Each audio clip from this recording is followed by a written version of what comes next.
خدي زيل الثعبان. ايه ده مش جمبري؟ لا جمبري، بهزر. فين اختكم؟ عندها مشوار مع المحامي، بتخلص اوراق. انت عارفه مشاوير الاطفال مع المحامين. بس انت بتسالي عليها ليه؟ احنا مش مكفينك ليل؟ هو انت مش بتحبينا؟ هي واضح انها مخنوقه مننا. بصي مش هستاكل، بصي اهو. انا مخضوضه. انا مش مخنوقه. مخضوضه ليه يا حبيبتي؟ طلعتلك انا واختي في الضلمه ماشيين على ركابنا وقلنا لك بخ. على فكره احنا مخلوقات عاديه، هو بس السجن اللي اثر علينا. فين؟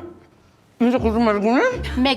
مجازة هي قصدها السجن اللي بابا كان حاططنا فيه، يعني ان هو كان مخبينا عن عيون الناس. مخبيكوا ليه؟ بابا كان مخبينا لان هو كان خايف على الشباب من الفتنه. البت جي بتعمل فتنة وبتضرب أسافين بين الشباب، بتخليهم يضربوا بعض بالسيوف وتقوم عركة بقى وخناقة واديله ويلا. هبلي الفتنه، يعني من حلاوتنا الناس جالها فتنه. لا أنا عايشة على أرض الواقع، احلامي انت بقى يا حلوة براحتك. على فكره انت لما تعرفينا هتحبينا. لا دي لما تعرفنا هتكرهنا أكتر وأكتر. والله يا جماعه انا ولا بحبكم ولا بكرهكم.